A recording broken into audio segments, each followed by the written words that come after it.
First and foremost, I really appreciate you taking out the time to come on my platform and talk about, a lot of the amazing work that you've done over the years. My pleasure. Thank you for inviting me. Definitely, definitely. It's an honor. For the viewers who may not recognize you, could you let them know who you are and what you do?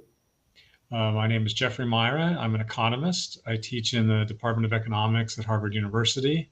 I'm also part-time employee of the Cato Institute, which is a libertarian think tank in Washington, D.C.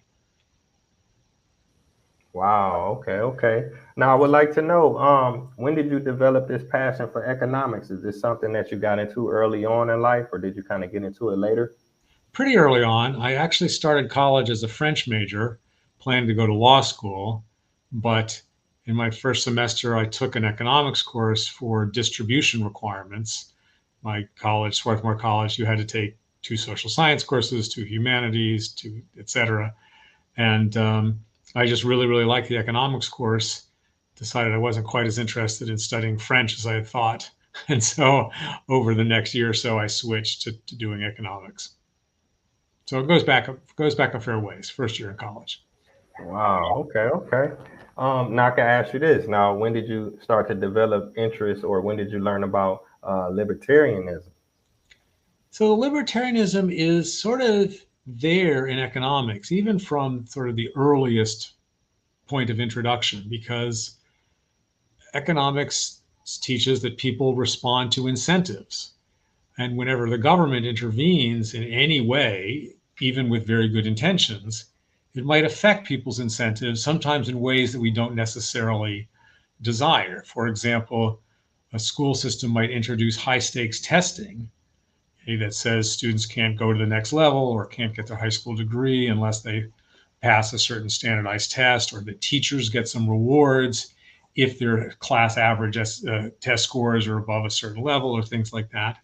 So that might have the beneficial effect on incentives of encouraging teachers to teach harder, students to learn more, but it might also have the undesired effect of incentivizing teachers to tell students the answers to the tests so that the average scores, and there's documentation of that happening in some places. So, given this potential for unintended consequences of intervening, lots of economists have some openness for the libertarian view, the view that government often does more harm than good when it tries to make things better because it accidentally creates these unwanted, these perverse incentives. So I started having being open to that, I think, from the first time I took economics, but it wasn't until about 20 years ago that I got really interested in it because I moved to Harvard and they told me I could teach a course on anything I wanted. And so I thought it would be interesting to teach about libertarianism and to investigate the libertarian perspective on a broad range of policy issues. Oh, okay, okay. Now I can ask you this. Over the years, have you seen a shift? Are there more people interested, or more people becoming aware of what libertarianism is? I don't think there's any major shift. Uh, you could, libertarians have often tried to think that the libertarian moment had finally arrived and the world was catching on to our view and it was going to become more dominant or more persuasive, but it doesn't ever seem to really happen. There is persistent frustration with the perspective of the Democratic Party and with the perspective of the Republican Party. And you talk to a lot of people who don't love either of the major party candidates at the moment, who don't feel that they quite fit in one camp or another. But getting them all the way to the libertarian small government across the board, that seems to be a difficult sell. So it always seems that there's a 3 to 5% of the population has some openness, but it doesn't really get bigger than that. Okay, okay. I got a chance to check out, some of your videos, and you really talk about some things that's very, very interesting. And I can ask you, to what level or what degree have you received a lot of pushback, or do you find people are open and interested in libertarianism? I think there's a small subgroup that's quite interested. I don't feel as though I get tons of pushback because the people who disagree just don't bother to comment. And so you get some nice emails or whatever, or people who say, hey, I heard what you said to say, and I agree, or I enjoyed it. But libertarians are kind of generally just ignored is because we're not running for office. It's almost sort of anathema to libertarians to think about being a politician, because we suspect that once you become a politician, even if diehard libertarian, you'll respond to the incentives. The incentives for politicians are to try to give the population whatever it thinks it wants at the moment, but libertarians are often disagree that that's a good idea. So no, I would love to get more pushback. One of the things I was taught when one of my advisors was that it's much better to be attacked than to be ignored if you're an academic. If you're ignored, it means you didn't say anything interesting at all. If you're attacked, you must have said something interesting enough to make people think they need to respond to it. So if anything, I like to get attacked a lot more. Wow, that makes a lot of sense. I mean, but a lot of the things you say make a lot of sense. So it's kind of, it would be hard for some people to attack some of the things you say. Definitely. Now you actually wrote a book about it in 2010. What exactly is the book about, and how long did it take you to write it? The book is about libertarianism broadly. It's called Libertarianism from A to Z, and it's organized sort of like an encyclopedia, although a very, very, very short encyclopedia. So it has about 100 entries that range from abortion to zoos. And in each of those topics, Medicare, or antitrust policy, or regulation, or central banks, I present 1 to 3 paragraphs of what the libertarian position is on that type of government, with some indication of why libertarians hold the view that they do, but partially just trying to let people know what the libertarian position is. And it took about a year to write that. It's very, very similar to a course that I've been teaching at Harvard for the past 20 years. So I mainly kind of exported my lecture notes and converted them into this different format. So all told, I think it was about a year to produce that book. Wow. Okay. Now I can ask you about that. Now you're the director of graduate studies and the director of undergraduate studies, and you teach courses as well. Yes, I teach 1 course a year, and I have a number of administrative roles in my department. And interestingly, my libertarianism doesn't have that much to do with my administrative roles. The administrative roles are sort of completely separate. And then my policy views, I definitely talk about in my course and in my writing, but that's distinct from my work in the administrative side of the department. Okay, I see.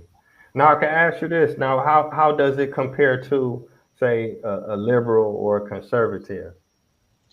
So, in very broad brush terms, liberals want the government to intervene quite a bit with respect to regulation, taxation, redistribution of resources on economicsy issues, but it tends to want the government to stay out of personal decisions, abortion issues, drug use, marriage decisions, and things like that.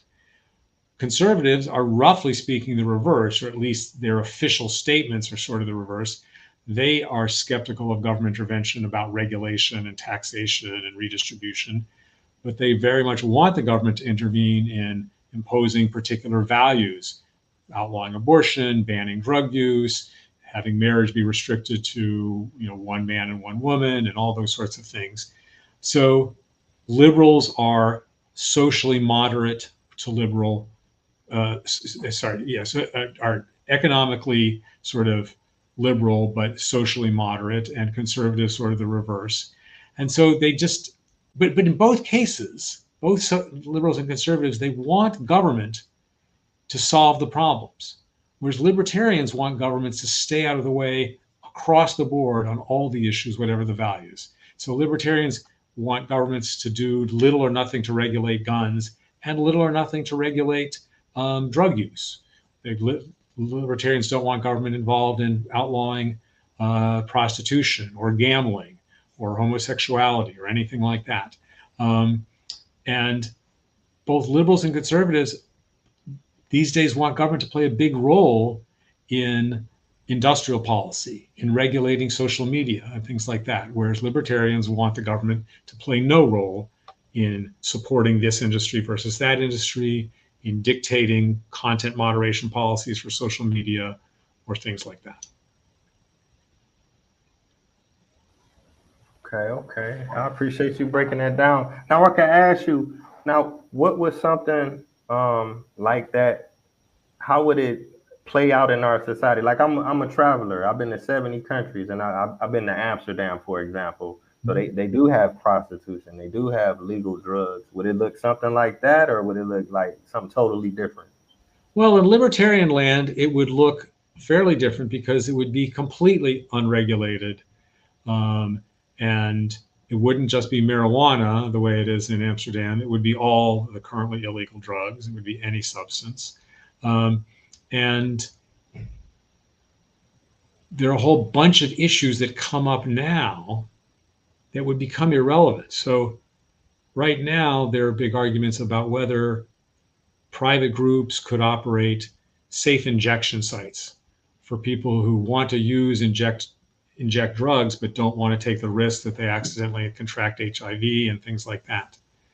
And so on one level, in libertarian land, those private groups would be totally free to operate safe injection sites.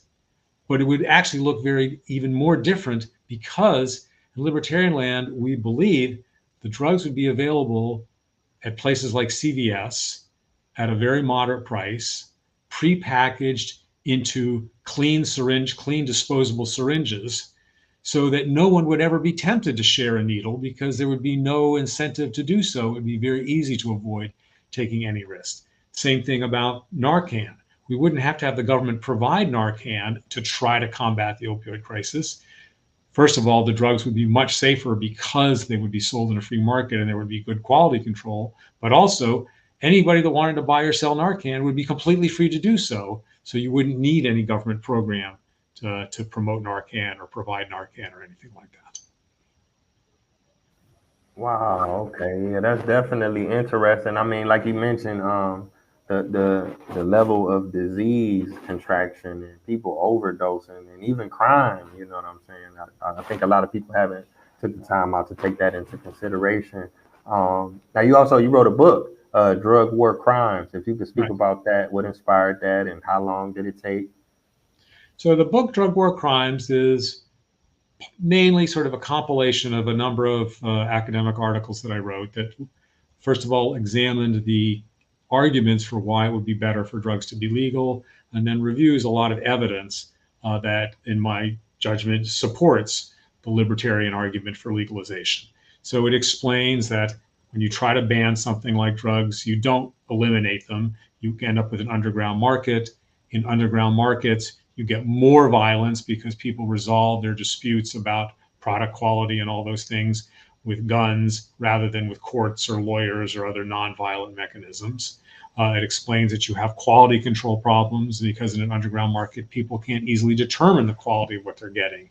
They can't sue a manufacturer who provides a poor quality product.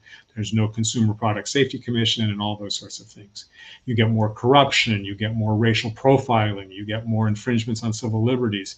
You get all of these negative effects.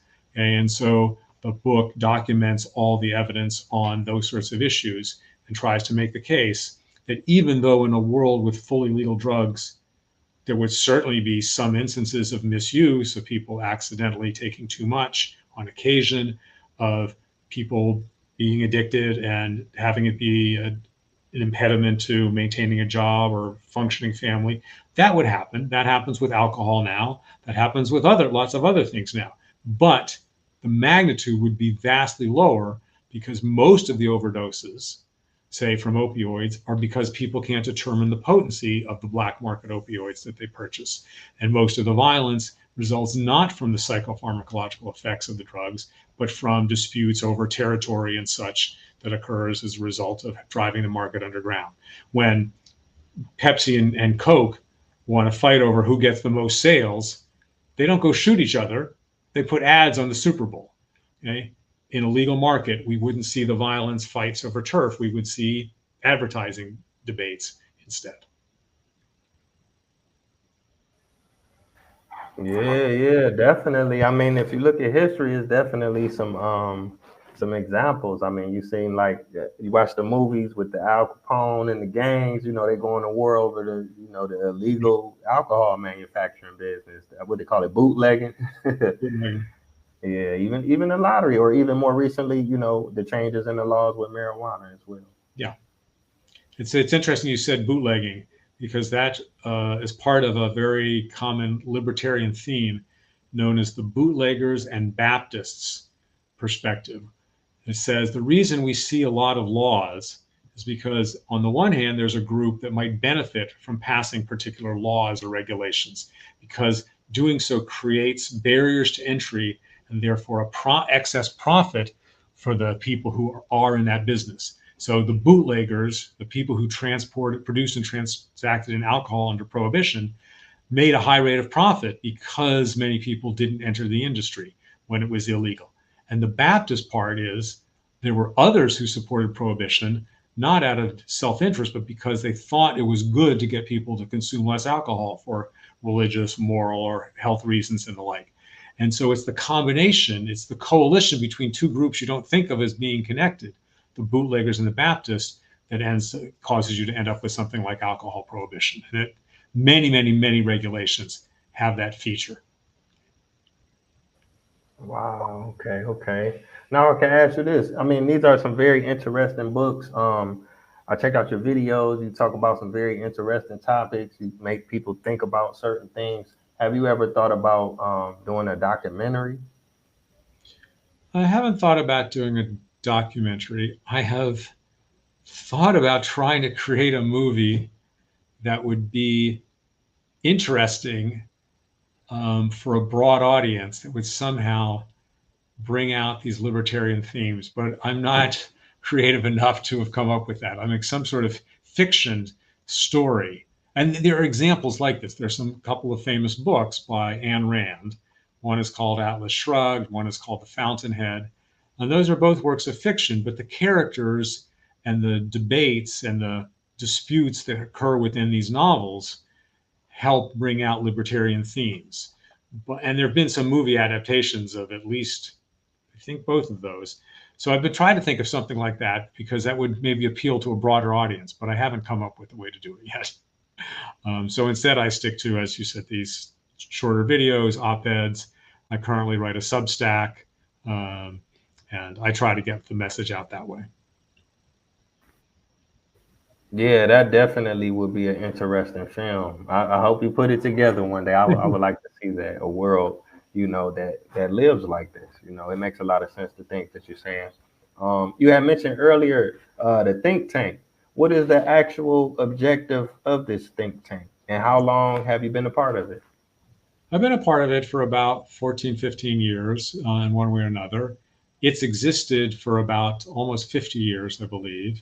Its objective is to promote, teach about, educate people about, convince people of the libertarian perspective. So the employees, they write blogs, they talk to Hill staffers, they write policy analyses, sometimes they write books. We have a lot of events. Nowadays, a lot of those events are available online, so they're very easy to access. And many of them are also in person. And but we try to have a lot of interaction wherever possible with people who are not necessarily libertarians, because we sometimes want to invite people with a different view to come and comment at our conferences, kind of to keep us honest, to give people a broader perspective. But also, there are many cases where we might agree with a particular side of the political spectrum on an issue, even though we disagree with them on a lot of other issues. So a lot of the people we have a common view of drug policy with are liberals with whom we disagree about economic regulation, and other people we might agree with on economic regulation, conservatives, would not share our views on drug policy.